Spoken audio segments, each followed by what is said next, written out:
Good evening to all of you. तो dear student, आज के क्लासेस में हम मीन को आगे कंटिन्यू करेंगे और लास्ट क्लास में हमने मीन को समझा और मीन का क्या यूज है उसको भी हमने अच्छे से अंडरस्टैंड किया और उसके बाद हमने इंडिविजुअल सीरीज पढ़ा था जहां पर डेटा रिपीट नहीं हो रहा था, डेटा एक एक बार आ रहा था और एक एक इंडिविजुअल डेटा गिवन था।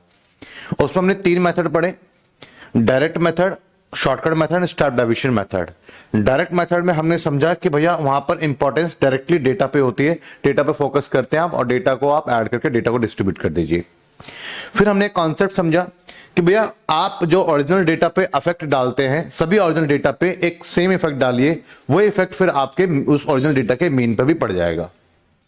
फिर इसके आगे कहानी बढ़ाया हमने और हमने यहां पे इस चीज को समझा कि अगर मैं अपने डेटा को थोड़ा छोटा करके मीन कैलकुलेट करूं तो भी आप अपने ओरिजिनल डेटा का मीन निकाल सकते हो। तो डेटा को शॉर्ट करने के लिए मैंने वहां पे आपको बताया था कि शॉर्टकट मेथड नाम है, इसमें डी की इंपॉर्टेंस होती है, जो कि आप अपने ओरिजिनल डेटा में से कोई भी एक नंबर माइनस कर सकते हो और जो डेटा आपका छोटा बनकर के आया वो डी है, उसका सम करके उसको डिवाइड कर दो। लेकिन अब आपका मीन उतना ही शॉर्ट हो गया जितना कि आपने डेटा को शॉर्ट करा है, तो वापस आप ए प्लस करेंगे तो आपको आपका मीन मिल जाएगा। एंड उसके बाद हमने पढ़ा स्टेप डिवीजन मेथड, जो कि शॉर्टकट मेथड को चैलेंज कर रहा है कि भैया हम आपको और छोटा कर सकते हैं डिवाइडेड बाय सी से। और फिर हमने डी डैश एक नया कॉलम क्रिएट किया था और उसको हमने इक्वली डिस्ट्रीब्यूट किया था एन से। तो बेसिकली आपको मोटा मोटा अभी तक इतना समझ में आ चुका है कि अगर हम डायरेक्ट मेथड पढ़ रहे हैं तो सीधा सीधा एक्स पे काम करना है, शॉर्टकट मेथड अगर हम कर रहे हैं तो वहां पर डी कॉलम की नीड होगी और स्टेप डिवीजन मेथड कर रहे हैं तो वहां पर हमें डी डैश कॉलम की नीड होगी। लेकिन अब आज की कहानी कुछ और है, अब हम टाइप 2 पे आ चुके हैं और जैसा कि सीरीज का नाम भी बदल चुका है, सीरीज का नाम है डिस्क्रीट सीरीज। अब डिस्क्रीट सीरीज क्या है बच्चे, आपके क्लासेस में भी कई बार ऐसा होता होगा कि जब आपके आप मार्क्स चेक होकर के आपको पता लगते होंगे तो कुछ स्टूडेंट ऐसे होंगे जिसके मार्क्स रिपीट हो गए, लाइक 18 मार्क्स वाले 3 स्टूडेंट हो गए क्लास में। तो एक डेटा को जब एक से ज्यादा बार कोई होल्ड करता है तो वो एक डेटा कितनी बार आ रहा है, कितनी बार रिपीट हो रहा है, उसके नंबर ऑफ रिपीटेशन को हम बोलते हैं फ्रीक्वेंसी। लाइक यहां पर देखिएगा 100 रुपीज डेली अर्न करने वाले ऐसे कितने लोग हैं, 5 हैं।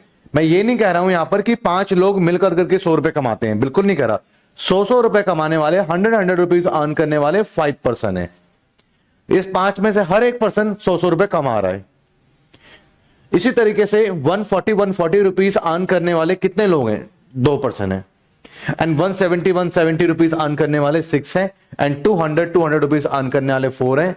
एंड 250 अर्न करने वाले यहां पर कितने लोग हैं, यहां पर 3 लोग हैं।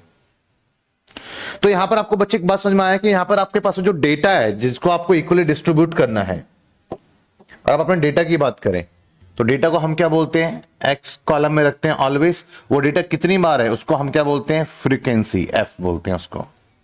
आपको पता लगा एक्स से क्या रिप्रेजेंट होगा और एफ से क्या रिप्रेजेंट होगा। डेटा ऑलवेज एक्स कॉलम में रिफ्लेक्ट होता है और एफ आपका नंबर ऑफ स्टूडेंट, वो डेटा कितनी बार आया उसको फ्रीक्वेंसी बोलते हैं। अब आप यहां पर डायरेक्ट मेथड की बात करता हूं मैं। डायरेक्ट मेथड में यहां पर हमें डेटा को शॉर्ट करने की कोई नीड नहीं है, डायरेक्टली डेटा पे काम करेंगे। लेकिन अगर आप डेटा का सम कर रहे हो, सीधा डेटा का सम कर दे रहे हो तो आप फंस जाओगे, क्योंकि यहां पर आपने 100 प्लस 140 कर दिया तो यहां पर 100 में 1% लिया, जबकि 100 वाले कितने हैं, 5% है। तो इसलिए मुझे यहां पर 5 के 5% का टोटल डेटा कितना होगा, 500 होगा। सबके पास में 100 कैरी कर रहे हैं तो 5 लोग कितना कैरी कर रहे हैं, 500 कर रहे हैं। ये बेसिकली क्या डेटा है, लाइक ऐसे 100 100 100, अगर इंडिविजुअल सीरीज टाइप लिखोगे तो 100, कुछ इस तरीके के है ना बच्चे। तो आप इनका सम करोगे तो इसका सम कितना है, तो इसका सम करने से बेटर क्या है, आप क्या करें, एफ एक्स कर दें, एफ एक्स कर दें। एफ एक्स मतलब आप डेटा को फ्रीक्वेंसी से मल्टीप्लाई कर दें तो इससे मालूम पड़ जाएगा ग्रुप के पास में टोटल कितना है। तो 5% है, सबके सब 100 कैरी कर रहे हैं तो टोटल कितना है, 500 है। एंड यहां पे 280 है। क्लियर है, यहां तक समझ में आया या नहीं आया बच्चे, पहले आप ही बताएं। हाँ जी बच्चे, तो यहां सॉल्व करेंगे तो यहां पे क्या आएगा आपके पास में, 1020 एंड 8 एंड 20। यहां सॉल्व करेंगे 75 एंड 0। भैया आप रिस्क मत लेना, कैलकुलेटर का यूज करना जब कैलकुलेटर है तो, क्योंकि हल्की सी कहीं से भी मिस्टेक हो जाए पूरा क्वेश्चन बिगाड़ देती है आपका। तो जब है तो उसका यूज करें, क्यों चांस लेना। तो ये आपके पास में क्या है, एफ एक्स है। अब देखिए बच्चे, मेरे पास में 5% है, इन 5% का टोटल कितना है, 500। 2 लोग हैं, 140 रुपीज अर्न करते हैं तो इनका टोटल कितना होगा, 280 रुपीज। अब टोटल वेजेस मेरे पास में ये एफ एक्स का सम से आएगा, ना कि मेरे एक्स के सम से आएगा। तो यहाँ पे fx का मैं सम करूंगा तो देखिएगा, एक तो आपका कभी भी डिस्क्रीट सीरीज में आप हैं तो वहां पर तो भैया फ्रीक्वेंसी आपका होगा ही होगा। डिस्क्रीट सीरीज में जब फ्रीक्वेंसी है तो वो डिस्क्रीट सीरीज है, तो फ्रीक्वेंसी का सम होगा, फ्रीक्वेंसी का सम ऑलवेज होगा। आप कंफ्यूज हो रहते हैं इस चीज में कि किस कॉलम का सम होगा, तो फ्रीक्वेंसी का सम तो ऑलवेज होगा। उसका सम करते हैं तो 5 2 7, 7 और 13, 13 और 4 17 और 3 20, फ्रीक्वेंसी का सम ऑलवेज होगा। और एक उस कॉलम का सम होगा जिसको f मल्टीप्लाई करेगा। अब सवाल है कि सर f किसको मल्टीप्लाई करेगा, ये डिपेंड करता है मेथड का नाम क्या है। अगर आपका डायरेक्ट मेथड है तो वहां इंपॉर्टेंस x की है, तो यहां पर f x से जाके गले मिलेगा, मतलब x को मल्टीप्लाई करेगा। और यही अगर शॉर्टकट मेथड होता तो वही f मल्टीप्लाई, वहां पे इंपॉर्टेंस किसकी होती है, d की। तो पहले एक्चुअल डेटा को छोटा किया जाता, वैसे ही जैसे इंडिविजुअल सीरीज में हमने किया, फिर वहां पे f मल्टीप्लाई करता d को, क्योंकि शॉर्टकट मेथड है, इंपॉर्टेंस d की है, तो वहां पर f जाकर d से गले मिलेगा। और स्टेप डेविएशन मेथड है तो वहां पे d डैश की इंपॉर्टेंस है, तो f जाकर के d डैश से गले मिलेगा। सम किसका होगा, दो कॉलम का, एक तो ऑलवेज f का होगा, और सेकंड f जिसको मल्टीप्लाई करेगा उस कॉलम का सम होगा। तो यहां पर देखते हैं समीशन ऑफ fx करते हैं, this one 500 plus 280 plus 1020 plus 800 plus 750, कितना है मेरे पास में, 3350।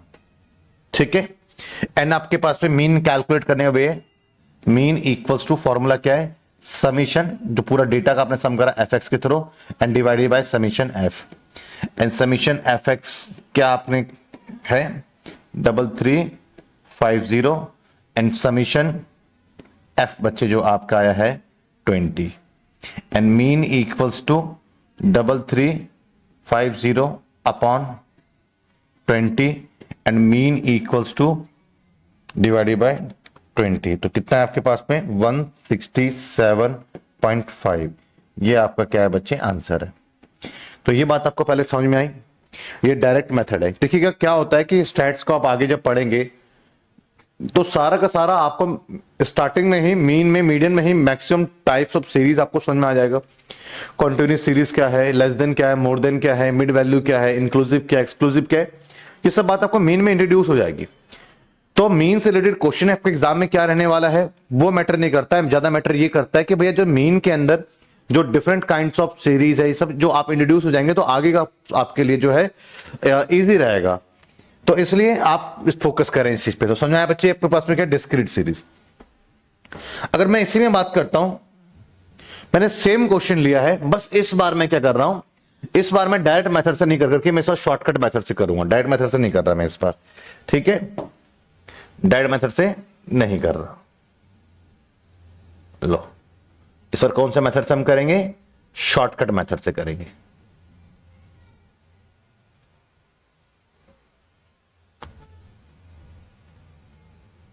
ठीक है बच्चे, शॉर्टकट मेथड करेंगे। अब आप बताइए जरा, शॉर्टकट मेथड के बारे में अभी तक क्या समझाया गया, क्या पढ़ाया गया आपको।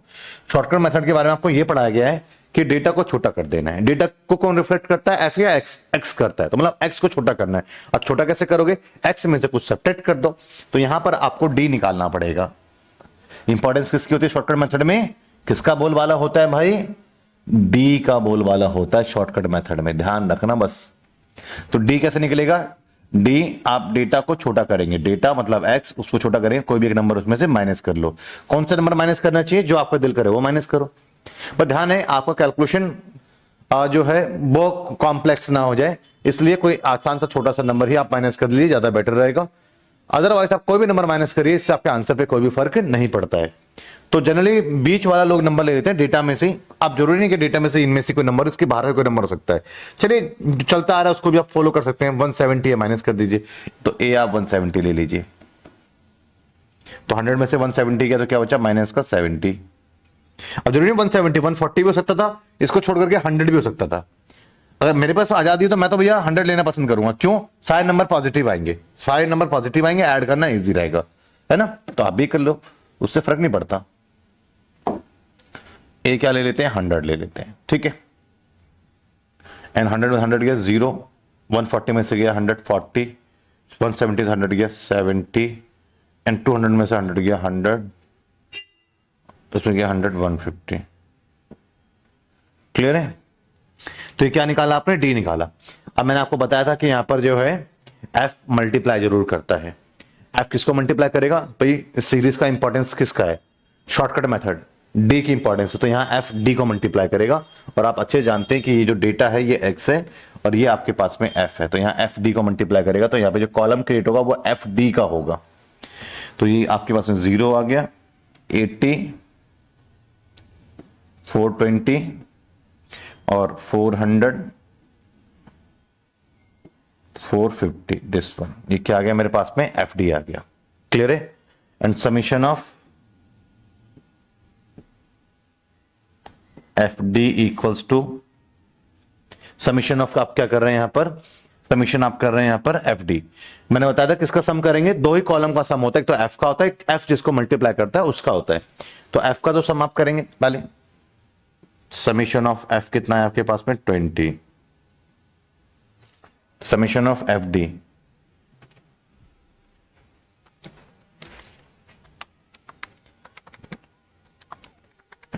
प्लस कितना हमारे पास है 1350। अब बच्चे मीन निकालेंगे आप, तो यहां मीन का फॉर्मूला क्या है, मीन इक्वल्स टू, अब समीशन ऑफ एफ डी को डिवाइड कर देंगे आप समीशन ऑफ एफ में। ऐसा क्यों करा आपने एफ डी, ये तो भैया एक एक डेटा और आपके पास में उसका डिफरेंस आ गया, पर 5 ऑब्जर्वेशन है या 2 ऑब्जर्वेशन है और 40 डिफरेंस आ रहा है आपके पास में, डेटा 40 बन गया अब आपका, पर 2 ऑब्जर्वेशन टोटल कितना होगा 80, तो इसलिए मैंने यहां पे क्या करा, एफ डी मल्टीप्लाई करा। वैसे अब देखिएगा यहां तो डी कॉलम है, एफ डी को मल्टीप्लाई करा तो डी डेटा है, तो ये तो डी डेटा का मीन आएगा ना, बट आपने परफॉर्म क्या किया था या फिर आपने, आपकी वेजेस क्या है, दिस ये आपकी वेजेस है, बट यह मीन किसका निकल रहा है, डी का निकल रहा है। तो मैंने आपको बताया था सभी डेटा पे जो अफेक्ट डाल रहे हो वही उसके मीन पर पड़ जाता है। तो अगर आपने इन सभी डेटा को 100 लेस कर दिया है तो आपका जो मीन आएगा वो भी आपका 100 लेस ही आएगा, लेकिन मुझे तो ओरिजिनल डेटा का मीन चाहिए, तो वापस क्या करूंगा मैं, अपना ए प्लस कर देता हूं, and X bar A equals to क्या आपके पास में 100 summation F D equals to क्या मेरे पास में 1350 एंड समीशन एफ कैप हमारे पास में 20 and X bar equals to solve करेंगे आप, तो एक्स बार कितना है बच्चे, ए प्लस ए क्या है मेरे पास में 100 प्लस समीशन एफ डी क्या है 1350 upon 20 and X bar equals to, solve करते हैं बच्चे इसको 100 प्लस, और ये 0 0 कट गया 12 1, तो हमारा मीन कितना है बच्चे 167.5। तो किसी मेथड से करो, इससे आपके आंसर पे कोई भी फर्क नहीं पड़ेगा। क्लियर है, यहां तक कोई डाउट है तो बेटा पूछिए। हाँ जी, तो अब सेम क्वेश्चन है, अब हम स्टेप डेविएशन पे फोकस करेंगे, और आप समझ चुके हैं कि स्टेप डेविएशन का मतलब क्या है, इंपॉर्टेंस किसकी है, स्टेप डेविएशन मेथड में डी डैश की। अब ये डी डैश क्या है, ये डी को चैलेंज करता है और डी को और छोटा करता है, और उसको जिस कॉलम में लिखते हैं उसको डी डैश कहते हैं। अब डी को छोटा किस तरीके से करता है, तो डी को किसी भी पर्टिकुलर नंबर से डिवाइड करके डी डैश आ जाता है। अब ये डी कहां से आता है, जैसे पहले आया वैसे ही डी आता है, तो पहले आप ओरिजिनल डेटा को छोटा कर करके आप क्या करते हो, डी करते हो, और उसके बाद फिर आप क्या करते हो, उसके बाद आप क्या करते हैं, डी को छोटा कर करके आप जो है डी डैश कर लेते हैं। एक सेकंड रुकिए, हाँ जी, तो डी डैश आपका लेना है, तो जो कि डी से आएगा, तो डी कैसे आएगा, आपने सबसे पहला काम करना है, एक तो आपको डेटा को छोटा करना है, तो ये आपके पास में एक्स है जो डेटा है, ये फ्रीक्वेंसी है, एंड डी निकालेंगे, डी निकालने का प्रोसेस सेम है, आपका एक्स में से कोई भी एक नंबर माइनस कर लो, और यहां पे ए हमने क्या करा 100 ले लिया, तो क्या है मेरे पास में 0 40 70 100 एंड 150। अब हमें क्या करना है, डी को छोटा करना है, तो डी डैश कॉलम कैसे आएगा, डी को किसी भी नंबर से डिवाइड कर लो जो आपका मन करे, इजी रहेगा कि सबके सब देखो किससे डिवाइड हो रहे हैं, 10 से हो रहे हैं ना, तो सी 10 ले लेता हूं मैं, सी क्या ले लेता हूं यहां पे 10 ले लेता हूं, तो 0, क्लियर है बच्चे, 40 को भी सी क्या ले लेता हूं मैं 10, डी को डिवाइड कर देता हूं सबको 10 से, तो 10 से डिवाइड करूंगा 4, 10 से डिवाइड करूंगा बच्चे मैं 7, 10 से 10 और 1, दिस वन, तो डी डैश आ गया जो कि डी को एक पर्टिकुलर नंबर से डिवाइड कर करके, यहां पे मैंने क्या लिखा है सी मैंने 10 ले लिया, ठीक है। तो डी को सी से डिवाइड करने के बाद मुझे क्या मिला, डी डैश। अब एफ आपको पता है मल्टीप्लाई करता है, तो आप जब डायरेक्ट मेथड था तो एक्स की इंपॉर्टेंस थी तो एफ ने वहां पे एक्स को मल्टीप्लाई किया था। जब शॉर्टकट मेथड है तो डी की इंपॉर्टेंस थी तो एफ ने डी को मल्टीप्लाई करा था। जब स्टेप डिवीजन मेथड है तो डी डैश की इंपॉर्टेंस है और यहां पे एफ किसको मल्टीप्लाई करेगा, डी डैश को। तो F D dash and F D dash क्या आएगा आपके पास में 5 एंड 0, 0 2 और 4 8 7 और 6 42 एंड 40 और ये 45। क्लियर है? अब सॉल्व करेंगे इसको आप तो क्या आएगा आपके, अब सम किसका करेंगे, आप समीशन किसका करेंगे, अब समीशन, हाँ जी, तो समीशन एक तो आपके पास में एफ का होगा और जब एफ का समीशन करेंगे समीशन ऑफ एफ, एफ का समीशन ऑलवेज करना है और एक्स जिसको मल्टीप्लाई करेगा उसका समीशन होगा summation of F D dash. Solve करेंगे इसको तो कितना हो गया हमारे पास में 50 और ये मेरे पास में 90 और मेरे 135। अब जब मीन कैलकुलेट करेंगे तो सबसे पहले आपने समीशन एफ डी डैश को अगर आप समीशन एफ से डिवाइड कर देंगे तो ये तो डी डैश डेटा का मीन आएगा। पर आपको पता है डी डैश डेटा आया कैसे था, ये डी से आया था। डी से कैसे, डी से सी से डिवाइड होकर के। तो जो आपका डी डैश का मीन है वो सी टाइम्स आपका छोटा हो गया होगा डी से कंपेयर करें तो वापस में सी से मल्टीप्लाई करता हूं तो डी का मीन आएगा। पर मुझे डी का भी मीन नहीं चाहिए, मुझे तो मेरा ओरिजिनल डेटा का मीन चाहिए। तो मेरा डी कॉलम कैसे क्रिएट हुआ था, ओरिजिनल डेटा में से कुछ सब्ट्रैक्ट हुआ था तो मेरा मीन भी उतना ही छोटा हो गया होगा। तो वापस मैं अपने ओरिजिनल डेटा के मीन पे पहुंचने के लिए वापस ए प्लस करूंगा। यहां पर मेरे पास में ए क्या है, ए इक्वल्स टू हमने क्या लिया 100 एंड सी इक्वल्स टू लिया हमने 10, summation of F equals to 20 and summation of f d dash equals to 135, x bar equals to a क्या है 100 plus summation f d dash क्या है 135 अपॉन समीशन ऑफ f कितना है 20 into सी क्या है 10 and x bar equals to कितना है, ये सॉल्व कर 0 0 कट गया, यहां पे करेंगे 2 6 12 1 2 7 14 1 2 5 10 and X bar equals to 167.5 answer. Clear है? समझ में आया आपको? ये कोई डाउट? ये क्लियर है बच्चे? डन? तो यहां तक क्लियर है बच्चे। डिस्क्रीट सीरीज आपका कंप्लीट हो गया है यहां पे एंड अभी शायद स्लाइड लगा नहीं है। तो नेक्स्ट क्लासेस में आज छोटा सा लिया मैंने डिस्क्रीट सीरीज को, बस मैंने वाइंड अप करा। अब कॉन्टिन्यूस सीरीज को पूरी तरीके से खोल करके डिटेल में डिस्कशन करेंगे। पहले कॉन्टिन्यूस सीरीज क्या है, कॉन्टिन्यूस सीरीज क्यों है, कॉन्टिन्यूस सीरीज में लेस देन आता है, मोर देन आता है, मिड वैल्यू आता है, इंक्लूसिव आता है, एक्सक्लूसिव आता है और कैसे एक दूसरे में इसको कन्वर्ट करते हैं। How to convert inclusive to into exclusive, how to convert less than into exclusive, how to convert more than into exclusive, how to convert exclusive into less than. ये पूरा इंट्रोडक्शन लेंगे पहले कॉन्टिन्यूस सीरीज का, उसके बाद continuous series के हम questions को करेंगे जो कि नेक्स्ट क्लासेस में हम करेंगे। सर बुक कौन सी रेफर करनी है? वैसे तो आप नहीं करें तो ही अच्छा है, अननेसेसरी आपका वो इन्वेस्टमेंट है। कॉलेज की लाइब्रेरी में अगर आपको अवेलेबल है तो जेके ठकराल की बुक आप कॉलेज की लाइब्रेरी से लेकर के प्रैक्टिस कर लीजिए, बाय करने की कोई नीड नहीं है। यहाँ के पीडीएफ को पढ़िए, जब आपका 10 ईयर आएगा तो उस 10 ईयर में से प्रैक्टिस आप लोगों ने करना है। ये क्वेश्चन उसी कि आपको एक्सपीरियंस हो चुका है आप लोगों का कि कैसे कहां से कैसे प्रैक्टिस करनी है। तो जो चैप्टर पढ़ा रहा हूं चैप्टर को 10 ईयर में से उठा करके क्वेश्चन को करना है। प्रीवियस क्वेश्चन में से आपको अपने उस टॉपिक को सिलेक्ट करके आपको जो है क्वेश्चन को करने हैं, तो बेस्ट ये रहेगा। फिर भी इनिशियली अगर आपने प्रैक्टिस करना है तो जेके ठकराल बुक मैं आपको रिकमेंडेड करता हूं। जेके ठकराल की बुक से आप अपने जो है प्रैक्टिस कीजिए और अगर आपके पास में लाइब्रेरी में सभी लाइब्रेरी में ऑब्वियसली वो अवेलेबल होगा। लाइब्रेरी फीस आप देते किस लिए हैं उसका फायदा उठाएं और वहां से अपने बुक को इश्यूज करवाएं। क्लियर है ना? ठीक है। और फोन का स्कैनर लो, उसको पीडीएफ बनाइए, वो ज्यादा बेटर है, तब तो फिर 10 ईयर भी आ जाएगा।